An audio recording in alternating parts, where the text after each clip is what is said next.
Год 2019 подошел к концу. Человечество стоит на пороге шага к новому десятилетию 21 века. Самое время подумать о будущем, но прежде следует подвести итоги года уходящего. Каким 2019 был для Абхазии? Что нового и позитивного он принес с собой? А какие проблемы проявились особенно явно? Подборку основных событий смотрите в нашем репортаже.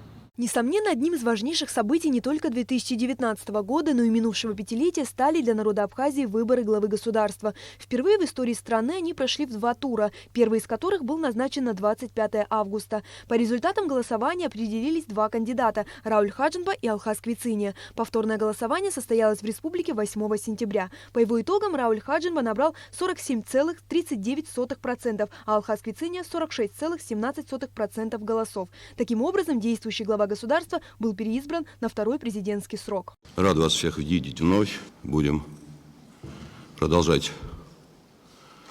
И пусть будет даже трудно, но те работы, которые были начаты.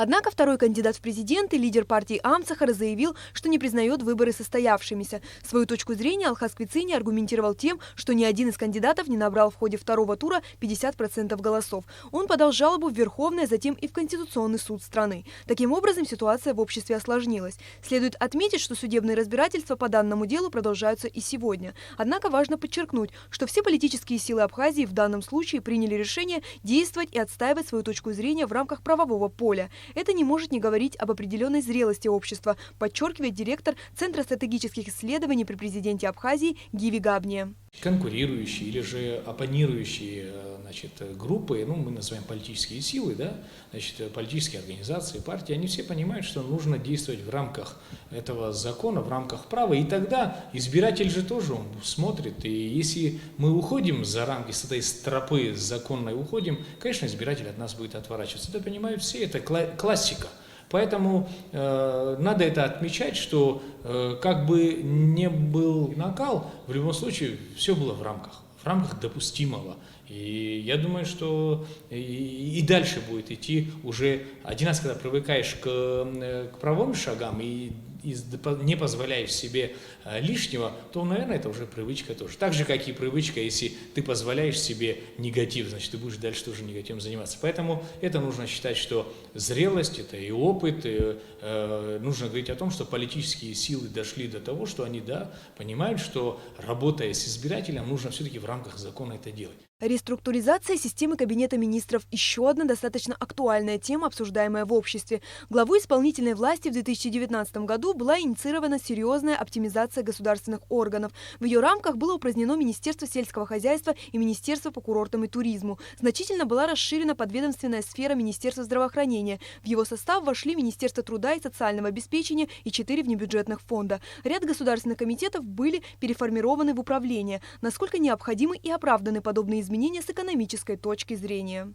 В принципе, это реальное сокращение государственного аппарата. Из года в год мы об этом говорим, начиная с 90-х годов, кстати. Нам бы хотелось, конечно, чтобы были связаны у нас какая экономика, какие объемы, какое количество населения, которых обслуживает государство в том числе и в социальной сфере, и соотношение к чиновничьим аппаратам. То, что в последнее время мы в кабинете министров услышали информацию, там около 75 штатных единиц сокращено, это неплохо. Польза от подобной реструктуризации увеличится, если региональные отделения органов госвласти начнут работать более активно. Экономическая ситуация значительно изменится в положительную сторону в случае роста перераспределения средств в районы, говорит Заур Шалашава. У нас принимаются множество законов, а законы должна реализовать исполнительная власть. А исполнительная власть, она республиканская и местная, начиная от министерств и ведомств, кабинета министров, министерства ведомств, администрации городов, районов, сел, поселков. Вот эта вся цепочка, она где-то останавливается на уровне районов, если мы села и поселка еще возьмем. Вот она должна логически до конца доходить, потому что села сегодня остались они в системе, именно с администрацией сел, они в системе госуправления реально, исполнительной ветви власти. Но по функциям они должны, но реальной базы финансовой у них нету. То же самое касается районов Республики Абхазия, за исключением города Сухум относительно, я могу сказать, районов Республики Абхазия, где финансовая база явно недостаточна для реализации своих функций по обеспечению, именно обслуживанию местного населения по коммунальному или по другим разным проблемам. По словам ученого, чисто экономические показатели развития Абхазии за 2019 год, в отличие от предыдущих периодов, положительные. У нас нет явных спадов в развитии отраслей экономики. Есть более быстро развивающиеся отрасли экономики, как курорты и туризм, как транспорт и связь, особенно связь, я должен отметить, и так далее. Но у нас есть отставание по энергетике в определенном смысле, и эти вопросы в целом понятны. Но мне хотелось бы, чтобы вот это, что экономические показатели, которые у нас в целом положительные, и в области внешнеэкономической деятельности в том числе, чтобы это отражалось на результатах деятельности каждого гражданина, это в первую очередь. И второе, на социальном положении наших граждан, особенно малоимущих слоев населения, пенсионеров, работников социальной сферы, здравоохранения, образования, культуры, науки и так далее в этом плане. Значительную прибыль государству приносят предприятия реального сектора экономики. Что касается туристического направления, то минувший летний сезон оказался достаточно удачным. Положительные изменения в данной отрасли прогнозируются и в следующем году. Нельзя обойти стороной и то важное событие, что в рамках соглашения, подписанного между Абхазским морским пароходством и российской компанией «Черноморские круизы», в республике налажено морское пассажирское сообщение.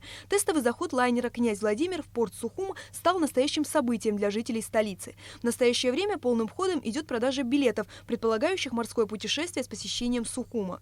Отдельно отметим, что в этом году завершилась российская инвестиционная программа на 2017-2019 годы. Ее итоги были подведены на пленарном заседании межправительственной комиссии. Построены многие объекты детских и дошкольных школьных учреждений, объекты здравоохранения, объекты экономики, как молзавод, много объектов энергетики, дороги протяженностью около 600 километров. Вся эта работа была проделана с помощью Российской Федерации. В ходе заседания премьер-министр Абхазии и заместитель председателя правительства России Виталий Мутко обсуждали повестку следующей инвестпрограммы, реализация которой начнется в 2020 году. Прежде всего, устранение инфраструктурных ограничений для социально-экономического развития Абхазии, включая строительство, реконструкцию, капитальный ремонт объектов энергетической, коммунальной, инженерной инфраструктуры. Это, конечно, должно способствовать привлечению частных инвестиций в бизнес. Во-вторых, продолжим формировать благоприятный инвестиционный климат для развития малого и среднего бизнеса, создания рабочих мест. Среди прогрессивных достижений экономической сферы необходимо отметить и интеграцию платежной национальной системы АПРА и российской системы МИР. Это открывает дополнительные возможности для жителей Абхазии. Позволят держателям этих карт, преимущественно гражданам Республики Абхазия, использовать ее не только в Абхазии, как это было в последние годы, но и за пределами Абхазии в инфраструктуре НСПК «Мир». То есть это в Российской Федерации, в Армении, в Турции, в ряде других стран. Нельзя обойти стороной и непростую криминогенную обстановку в республике. В частности, в конце ноября в центральной части столичной набережной произошло резонансное преступление – перестрелка, в которой погибли и получили тяжелые ранения несколько человек.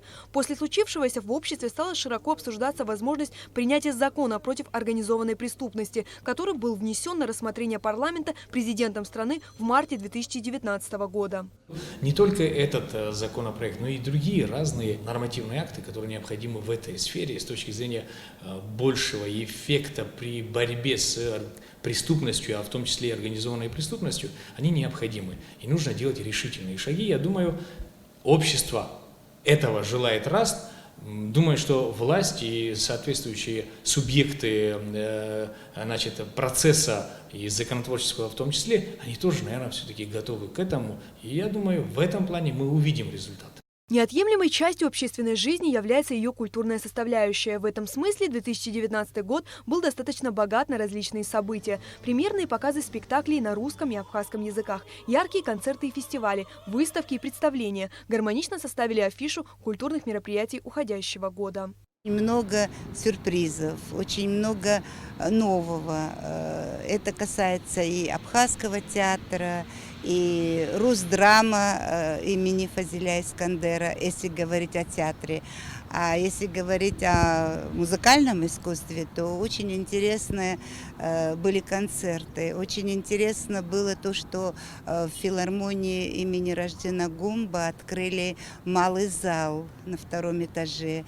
Там проходят концерты, камерные концерты. Особенно хочется подчеркнуть, что в этом году был, конечно, как всегда, это был фейерверк, праздник. Впервые на стадионе фестиваль Хибула Гирзма приглашает. Это поистине был подарок всему абхазскому народу, и столько людей могли живьем посмотреть этот концерт. Спектакль «Ромео и Джульетта» на абхазском языке в постановке от Гураковой прекрасно дополнил репертуар Абхазского государственного театра. Еще один спектакль «Электро» с успехом прошел в театре Искандера. Музеи республики также прожили насыщенный год. Литературно-мемориальный музей Гуля в этом году принимал участие в интермузее. Это выставка, которая проходила в Манеже, в Москве. Это была грандиозная выставка, и наше участие в этой выставке, конечно, дорогого стоит для нас, для нашей истории, для истории нашего музея. К концу года также необходимо подвести определенные итоги спортивных достижений. Наш Игорь Адлейба очень здорово себя проявил. Чемпионом мира по одной из версий профессионального бокса он стал среди молодежи. У нас Жаня очень тоже хороший боксер. Ну, бывает так, год удачный, один год менее удачный, но я считаю, что он тоже один из тех самых перспективных наших спортсменов, который на ниве бокса может добиться многого.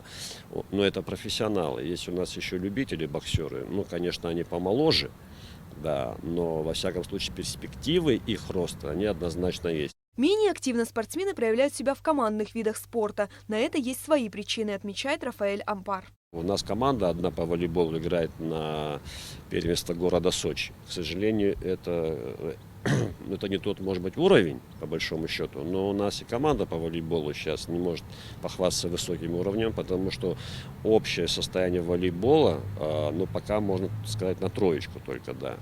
Что касается баскетбола, здесь ветераны, правда, стараются наши продолжать заниматься этим видом спорта.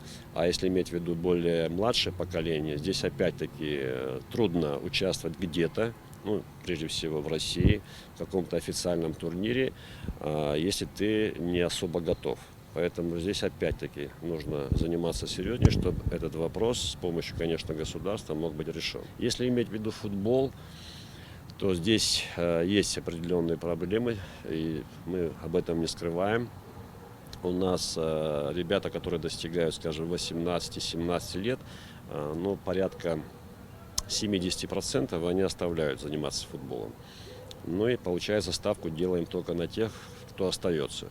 Но и у них тоже должен быть определенный стимул. Еще один год подошел к завершению. Несомненно, он был насыщенным для жителей республики. Мы выбирали президента, встречали первый пассажирский корабль, чествовали послов и гостей, тестировали новшества в различных сферах, вместе переживали утраты и радовались достижениям, гордились своими героями, спорили, мирились и любили, оставаясь при этом единым обществом независимого абхазского государства. Амелия Бисмарк, Дэвид Анкваб, Абхазское телевидение.